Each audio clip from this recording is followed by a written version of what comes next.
In a surprising turn of events, Nikki Haley, the former South Carolina governor, announced that she was suspending her long-shot campaign for the Republican presidential nomination. Her decision came on the heels of Super Tuesday, where former President Donald Trump managed to secure victories in 14 out of 15 Republican nominating contests. Haley's exit has cleared the way for a Trump-Biden rematch in this year's election. Our next report gets you more.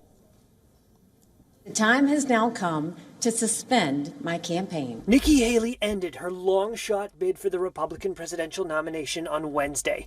The former South Carolina governor's decision to bow out of the contest ensures that former President Donald Trump will be the Republican Party's candidate in a November rematch with Democratic President Joe Biden. Haley made her announcement in Charleston, South Carolina, a day after Super Tuesday, when Trump beat her soundly in 14 of 15 Republican nominating contests. I have no regrets. Haley congratulated Trump on his victory, but unlike most of the other former Republican contenders to challenge the presumptive nominee, she pointedly declined to endorse him for now. It is now up to Donald Trump to earn the votes of those in our party and beyond it who did not support him. And I hope he does that. It is noteworthy the number of voters that she is getting in some of these states. You know, sometimes it's a little bit closer to 40%, maybe it's, some states closer to 20, but that's a significant percentage of the Republican electorate that is already saying, yeah, I'm not still with Trump. Lori Cox-Hahn is a professor of political science at Chapman University. She says whether or not Haley's supporters decide to vote for Trump in the general election could be pivotal in a race that could come down to narrow margins in a few critical states.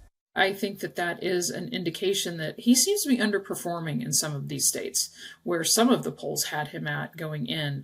And so she has just been continuing to show that he is vulnerable. This was an amazing night, an amazing day. Donald Trump celebrated his victory Tuesday night with supporters in Florida. He repeated his campaign promises to better secure the southern border with Mexico and conduct mass deportations of those suspected of entering the country illegally. Throughout the campaign, he refused to debate Nikki Haley, frequently insulting her intelligence and Indian heritage. Haley ultimately proved unable to pry sufficient voters or donors from Trump's iron grip on the Republican Party. Outside the White House on Wednesday, some Americans were sorry to see Haley out of the race. It's disappointing because it was really refreshing to have someone speak reality and point out that this is not normal, the discourse that we have from the previous president, President Trump. And so I really hope in the next couple of days she doesn't turn around and endorse him. The rematch between Trump and Biden, the first repeat U.S. presidential contest since 1956, is one that few Americans want.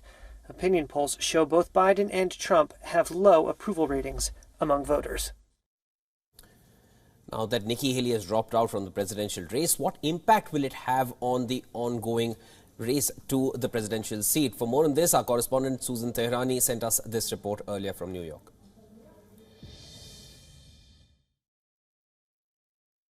With Nikki Haley dropping out of the presidential race, Republicans are now left with a clear choice: vote for Donald Trump or Joe Biden, or decide to stay home. For old school Republicans who were supporting Haley, this may be a difficult decision.